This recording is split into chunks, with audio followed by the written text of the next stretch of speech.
Et toi, fais approcher du milieu des fils d'Israël ton frère, Aaron avec ses fils, afin qu'il exerce pour moi le sacerdoce. Il y avait donc Aaron et ses fils Nadab et Abihu, Éléazar et Ithamar. Tu feras pour Aaron ton frère des vêtements sacrés, en signe de gloire et de majesté. Toi, tu t'adresseras à tous les artisans habiles, ceux que j'ai remplis d'un esprit de sagesse. Ils feront les vêtements d'Aaron, afin que celui-ci soit consacré et qu'il exerce pour moi le sacerdoce. Voici les vêtements qu'ils feront: un pectoral, un éphod, un manteau, une tunique brodée, un turban et une ceinture. Ils feront donc des vêtements sacrés pour Aaron ton frère et pour ses fils, afin qu'il exerce pour moi le sacerdoce. Ils utiliseront l'or, la pourpre violette, la pourpre rouge, le cramoisi éclatant et le lin.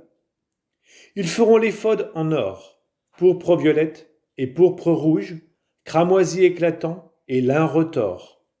Ce sera une œuvre d'artiste. L'éphod sera fixé aux deux extrémités par deux brides. L'écharpe portée au-dessus de l'éphod et faisant corps avec lui sera travaillée de la même manière, en or, pourpre violette, pourpre rouge, cramoisi éclatant, lin retors. Tu prendras ensuite 2 pierres de cornaline, et tu y graveras les noms des fils d'Israël. 6 sur la première pierre, 6 sur la seconde, selon l'ordre de naissance. On taillera les 2 pierres, et tu les graveras au nom des fils d'Israël, comme on grave un sceau. Et tu les enchâsseras dans des chatons en or. Tu placeras les 2 pierres sur les brides de l'éphod. Ces pierres seront un mémorial pour les fils d'Israël. Ainsi, devant le Seigneur, Aaron portera leur nom sur leurs épaules, en mémorial. Tu feras des chatons en or et 2 chaînettes torsadées, en or pur, que tu placeras sur les chatons. Ensuite, tu feras le pectoral du jugement. Ce sera une œuvre d'artiste. Tu le feras de la même manière que l'éphod en or, pourpre violette, pourpre rouge, cramoisi éclatant et lin retors. Il sera carré, on le doublera, il aura un empan de côté. Tu le garniras de 4 rangées de pierres. La première de sardoine, topaze et émeraude. La deuxième d'escarboucle, saphir et jaspe. La troisième de béryl, agate et améthyste. Et la quatrième de chrysolite, cornaline et onyx. Elles seront serties dans l'or. Les pierres seront au nom des fils d'Israël. Comme leur nom, elles seront 12, gravées à la manière d'un sceau. Chacune portera le nom de l'une des 12 tribus. Tu feras au pectoral des chaînettes tressées et torsadées en or pur. Tu feras au pectoral 2 anneaux d'or, et tu fixeras les 2 anneaux à 2 extrémités du pectoral. Tu fixeras les 2 torsades d'or aux 2 anneaux, aux extrémités du pectoral. Tandis que tu fixeras les 2 extrémités des 2 torsades aux 2 chatons, tu les fixeras aux brides de l'éphod par devant. Tu feras 2 anneaux d'or, et tu les mettras à 2 des extrémités du pectoral, du côté tourné vers l'éphod en dedans. Tu feras 2 anneaux d'or, et tu les fixeras aux 2 brides de l'éphod, à leur base, par devant près de leur point d'attache, au-dessus de l'écharpe de l'éphod.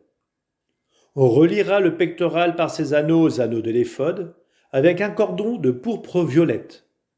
Le pectoral sera sur l'écharpe de l'éphod et ne pourra pas s'en détacher. Ainsi, quand Aaron entrera dans le sanctuaire, il portera sur son cœur, avec le pectoral du jugement, les noms des fils d'Israël, en mémorial devant le Seigneur, perpétuellement. Tu placeras dans le pectoral du jugement les Urim et les Tumim. Ces objets seront sur le cœur d'Aaron, quand il se présentera devant le Seigneur. Aaron portera sur son cœur le jugement des fils d'Israël, devant le Seigneur, perpétuellement. Puis tu feras le manteau de l'éphod, tout entier de pourpre violette.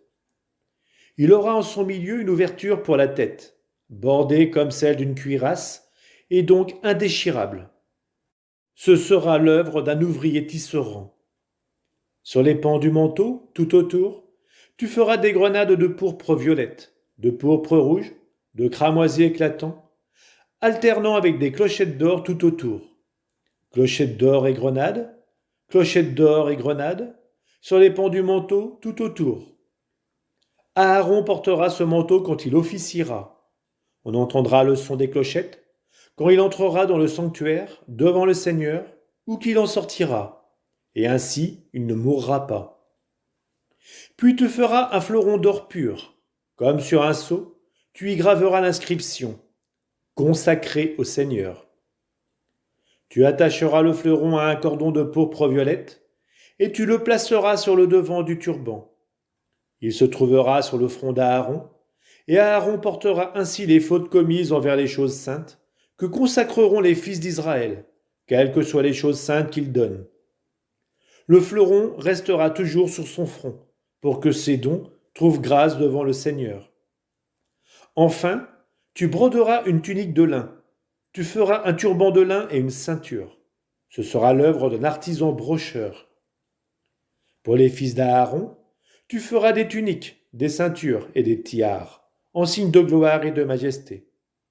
Tu en revêtiras ton frère Aaron ainsi que ses fils. Tu leur donneras l'onction, tu leur conféreras l'investiture, tu les consacreras, et ils exerceront pour moi le sacerdoce. Fais-leur aussi des caleçons de lin pour couvrir leur nudité, des reins jusqu'aux cuisses. Aaron et ses fils les porteront quand ils entreront dans la tente de la rencontre, ou s'approcheront de l'autel pour officier dans le sanctuaire. Ainsi, ils ne se chargeront pas d'une faute qui entraînerait leur mort. C'est là un décret perpétuel pour Aaron et pour sa descendance.